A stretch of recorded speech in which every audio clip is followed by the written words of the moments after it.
कल क्या अमल करना है उस सिलसिले में थोड़ी सी बात आपके सामने आ जाए ताकि हमारा वक्त सही तौर से गुजर सके। कल यौम अरफा है जो हज के सिलसिले का सबसे ज़्यादा कीमती वक्त है। यही हज का हासिल है।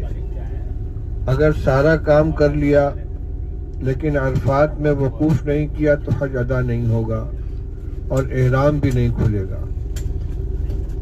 आज हम लोग इंशाअल्लाह रात में पहुंच जाएंगे। इस वक्त से लेकर कल ज़ोहर का वक्त शुरू होने तक कोई ख़ास अमल नहीं है। बस फजर की नमाज अपने वक्त पर अदा करना है और उसके बाद अपनी ज़रूरियात पूरी करनी है। खाना खाएं, आराम करें। अगर कोई गुस्ल करना चाहे गुस्ल कर ले, लेकिन जब ज़ोहर का वक्त शुरू हो जाएगा उस वक्त से लेकर सूरज डूबने तक का वक्त असल वकूफ़ अरफा का वक्त है। उसमें क्या करना है इसको गौर से सुन लीजिए। पहले से वज़ू करके तैयार रहना होगा। अपनी जगह पर मुसल्ला बिछाकर तस्बीह लेकर बैठ जाएं। ज़ोहर की नमाज अदा करने के बाद ज़ोहर की नमाज अपने वक्त पर होगी अज़ान और इक़ामत के साथ। मर्द हजरात आगे जमात करके नमाज पढ़ लेंगे, ख़वातीन अपनी अपनी नमाज पढ़ेंगी। 2 रकात ज़ोहर की नमाज शरीफ पढ़नी है। उसके बाद 3 तस्बीह है। 100 मरतबा 3 जिक्र करना है। 100 मरतबा ला इलाहा इल्लल्लाह वहदहु ला शरीक लहु लहुल मुल्क व लहुल हम्दु युहयी व युमीतु व हुवा अला कुल्लि शैइन क़दीर। ला इलाहा इल्लल्लाह वहदहु ला शरीक लहु लहुल मुल्क व लहुल हम्दु युहयी व युमीतु व हुवा अला कुल्लि शैइन क़दीर। इसको चौथा कलमा कहते हैं।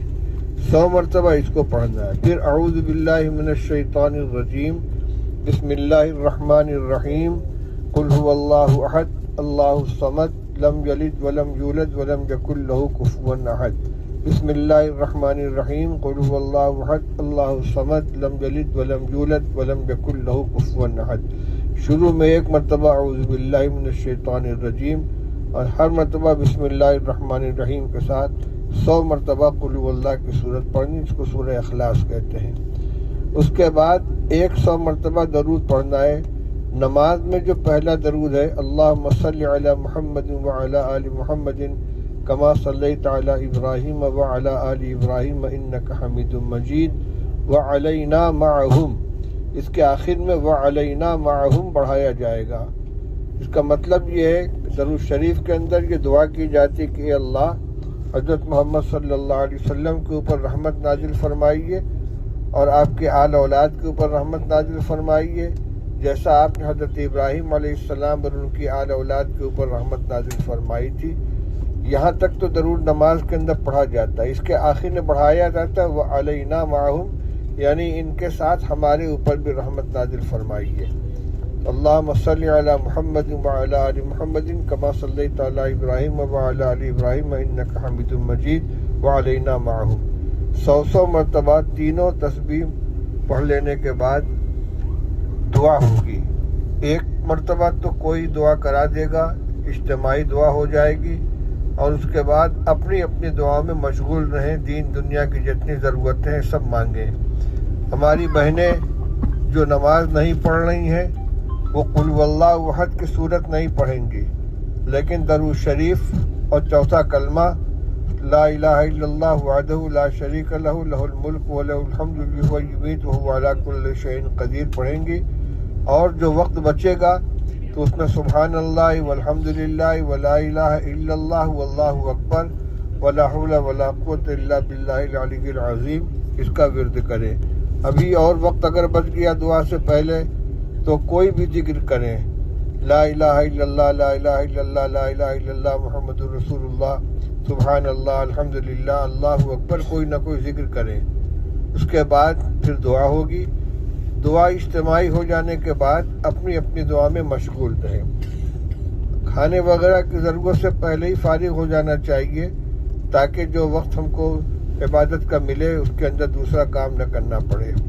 नींद का तकाजा हो, चूँकि लंबा वक्त है ज़ोहर से लेकर मगरिब तक का, तो थोड़ा सा आराम भी कर सकते हैं, लेकिन ज़्यादा वक्त आराम करने में, खाने पीने में सर्फ नहीं करना चाहिए। दुआओं में वक्त अपना गुजारना चाहिए। दुआएं करने से थकना नहीं चाहिए। ये बहुत कीमती वक्त है, इसमें अल्लाह ताला तमाम दुआएं कबूल फरमाते हैं और ख़ास तौर से मग़फ़िरत की दुआ करनी चाहिए। बाद रवायात से मालूम होता है कि अरफात के अंदर मग़फ़िरत की दुआ करने के बाद भी अगर किसी को अपनी मग़फ़िरत का यकीन न हो कि अल्लाह ने मुझे माफ़ कर दिया, तो वो गुनाहगार है।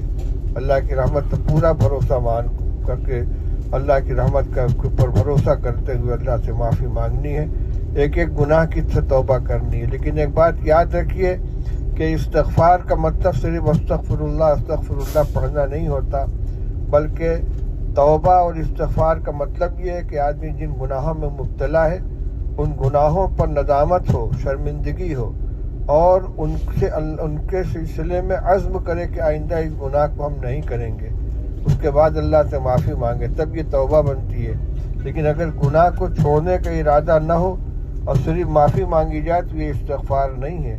इसलिए अल्लाह के घर आए हैं और इतना कीमती मौका मिला है, तो इसका अज़्म करें कि हम जिन गुनाहों में मुब्तला हैं उनको छोड़ दें। अगर कोई नमाज की पाबंदी नहीं करता तो यह अज़्म करें कि हम इंशाअल्लाह 5 वक्त की नमाज पाबंदी के साथ पढ़ेंगे। किसी की अगर आदत गीबत करने की है, झूठ बोलने की है, चुगली खाने की है, ये बहुत बड़े गुनाह है। इनसे अपने आप को बचाने की कोशिश करें। कोई खुदा न खास्ता किसी नशे का आदी है, सूद का मामला है, तो उन सब से अपने आप को आज़ाद करने का अज़्म करें और अल्लाह ताला से माफ़ी मांगें। ये अमल चलता रहेगा। फिर जब असर का वक्त होगा तकरीबन 5:30 बजे, तो दोबारा असर की नमाज होगी। पहले ज़ोहर की नमाज होगी, फिर असर की नमाज होगी। असर की नमाज के बाद फिर दुआ में मशगूल हो जाना है। और मर्द हजरात के लिए बेहतर ये है कि खेमे के बाहर निकल कर धूप में खड़े हो जाएं और क़िबला रुख होकर दुआ मांगें। जितनी देर खड़े हो सकें खड़े होकर दुआ करते रहें, और अगर बर्दाश्त ना हो तो बैठ जाएं। लेकिन अपने सामान वगैरह को इस तरीके से महफूज रखें कि ऐसा ना हो कि अंदर बाहर निकल गए और सामान अंदर गैर महफूज है। औरतों के पास सामान छोड़ दें और बाहर निकल के दुआ करें। दुआ का सिलसिला गुरूब आफ्ताब तक चलता रहेगा। सूरज डूब जाने के बाद अरफात से मुज़दलिफ़ा के लिए रवाना होना है। वहाँ जो ग्रुप के ज़िम्मेदार लोग हैं ये बसों का इंतज़ाम करेंगे और अपने निगरानी में बसों के ऊपर सवार कराएंगे। इसका ख्याल रहना चाहिए और सबके लिए दुआएं मांगे। जिन लोगों ने दुआओं के लिए कहा है इस तरीके से दुआ करें कि अल्लाह जिन जिन लोगों ने हमसे दुआ की दरख्वास्त की है, उनके जितनी ज़रूरतें हैं, जिन जिन मकसदों काम के लिए दुआ की दरख्वास्त की है, सब में कामयाबी अता फरमा। अल्लाह ताला सबकी दुआओं को कबूल फरमाए, सबके हक़ को कबूल फरमाए। लब्बैक पढ़ते रहें। लब्बैक अल्लाहुम्मा लब्बैक, लब्बैक ला शरीक लक लब्बैक, इन्नल हम्दा वन निअमता लक वल मुल्क ला शरीक लक। एक बात और कहनी थी, कल 9 तारीख की फजर से लेकर 13 तारीख के असर तक तकबीर तशरीक भी पढ़नी है। इसलिए कल फजर की नमाज का सलाम फेरने के बाद पहले तकबीर तशरीक पढ़ी जाएगी। अल्लाहु अकबर ला इलाहा इल्लल्लाह वल्लाहु अकबर वलिल्लाहिल हम्द। मर्द हजरात बुलंद आवाज़ से और ख़वातीन आहिस्ता से तकबीर तशरीक पढ़ेंगी। उसके बाद फिर लब्बैक पढ़ेंगी और हर नमाज के बाद सलाम फेर कर एक मरतबा तकबीर तशरीक पढ़ी जाएगी। अल्लाहु अकबर ला इलाहा इल्लल्लाह वल्लाहु अकबर वलिल्लाहिल हम्द। और उसके बाद 3 मरतबा लब्बैक। ये लब्बैक तो 10 तारीख को या जो कंकरी मारने के लिए जाएंगे तो कंकरी मारने तक तो लब्बैक चालू रहेगी और जब वहाँ पहुँचेंगे तो लब्बैक ख़त्म हो जाएगी। उसके बाद बाकी अय्याम में लब्बैक नहीं पढ़ना है। लेकिन तकबीर तशरीक जो है ये 13 तारीख तक मिना से रवाना होने के एक दिन बाद तक असर तक तकबीर पढ़ी जाएगी, जैसे अपने मकाम पर पढ़ी जाती है। तो कल फजर से तकबीर तशरीक भी शामिल हो जाएगी हमारे मामूल में। फजर की नमाज के बाद 1 मरतबा तकबीर तशरीक और 3 मरतबा लब्बैक। फिर इसी तरह ज़ोहर, असर, मगरिब, इशा सब में। और 10 तारीख के जमरे अक़बा की रमी करने तक तलबिया जारी रहेगा और तकबीर तशरीक़ का सिलसिला 13 तारीख तक रहेगा। अल्लाह ताला सबका हज कबूल फरमाए और सही तरीके से अमल करने की तौफीक अता फरमाए। लब्बैक अल्लाहुम्मा लब्बैक लब्बैक ला शरीक लक लब्बैक इन्नल हम्दा वन निअमत लक वल मुल्क ला शरीक लक लब्बैक अल्लाहुम्मा लब्बैक लब्बैक ला शरीक लक लब्बैक। मैंने आपके सामने अरफात तक का बयान कर दिया, अब इसके आगे के भी थोड़ा सा सुन लें। 9 तारीख का दिन गुरूब आफ्ताब तक, सूरज डूबने तक अरफात में गुजारने के बाद वहाँ से मुज़दलिफ़ा की रवानगी होगी और उम्मीद है कि टूर वाले सवारी देंगे, सवारी के जरिए से रवानगी होगी और जब अरफात मुज़दलिफ़ा पहुँच जाएंगे तो वहाँ रात हो चुकी होगी। इशा का वक्त शुरू हो जाने के बाद मगरिब की और इशा की नमाज अदा की जाएगी। अरफात से नमाज पढ़े बगैर निकलना है और रास्ते में भी नमाज नहीं पढ़नी है। मुज़दलिफ़ा पहुंचकर वहाँ अजान होगी और उसके बाद पहले मगरिब की नमाज से फारिग होने के बाद तकबीर तशरीक़ और लब्बैक पढ़ेंगे। फिर फ़ौरन इशा की नमाज होगी और फिर सुन्नत और वितर वगैरह उसके बाद अदा की जाएगी। फिर अपना जो ज़रूरियात हो, खाने पीने की थोड़ी सी ज़रूरत पूरी कर लें, थोड़ा सा आराम कर लें। फजर की नमाज अव्वल वक्त में अदा की जाएगी। सबके मोबाइल में वक्त मतलब मालूम हो जाएगा फजर के वक्त कब शुरू हो रहा है। फजर की नमाज अव्वल वक्त में अदा करके फिर दुआ में मशगूल हो जाए। मुज़दलिफ़ा का असल वक्त जो है वकूफ़ का और इबादत का फजर की नमाज के बाद का है और तकरीबन ये वक्त चलेगा पौन घंटा या 1 घंटा तकरीबन, इसलिए कि जब सूरज निकलने में थोड़ा सा वक्त बाकी हो तो वहाँ से अरफात मुज़दलिफ़ा से मिना के लिए रवानगी हो जाती है। अगर सवारी का इंतज़ाम रहा तो सवारी से, वरना ग्रुप की रहनुमाई में और रवाना हो जाएं। और अब अगर खेमा के अंदर आना होगा उन लोगों की रहनुमाई में तो खेमा में आएंगे, वरना सीधे जमरात के ऊपर जाएंगे। इसलिए मुज़दलिफ़ा से कंकर चुन लेंगे। अभी तक कंकर हम लोगों के हाथ में आया नहीं है। अगर ग्रुप वालों की तरफ से कंकर मिल गया तो ठीक, और नहीं तो मुज़दलिफ़ा से कंकर ही चुन लेना है। कम से कम 49 और बेहतर ये कि 70 कंकरियाँ चुनकर अपने पास रखें। 10 कंकरी लेकर जाएंगे पहले दिन शैतान को मारने के लिए, इसमें से 7 कंकरी इस्तेमाल करनी है। एहतियातन 10 ले लेते हैं कि अगर कोई हाथ से गिर जाए तो ज़मीन पर पड़ी हुई कंकरी न उठानी पड़े।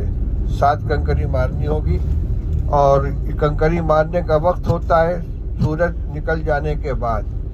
तो जब मुज़दलिफ़ा से रवाना होंगे तो सीधे जाएंगे जमरा के ऊपर। कंकरी मारने के बाद जो हजरात तवाफ़ ज़ियारत के लिए आगे जाना चाहें वो सीधे बढ़ जाएंगे, आधा रास्ता तय हो चुका होगा। और अगर किसी को खेमा में वापस आना है तो लौट कर खेमा में वापस आएगा। उसके बाद तवाफ़ ज़ियारत करना है, सही करनी है और कुर्बानी की जब इत्तला मिल जाएगी तो अपना बाल भी मुंडवा लेना है और उसके बाद होटल में जाकर गुस्ल करके सिला हुआ कपड़ा पहन के खुशबू लगा के फिर उसके बाद रात में मिना के अंदर आ जाना है। 11-12 तारीख को सिर्फ जमरा की रमी करनी होगी। तो दोनों दिन जोहर का वक्त शुरू हो जाने के बाद तीनों शैतान पर कंकरी मारनी होगी साथ साथ।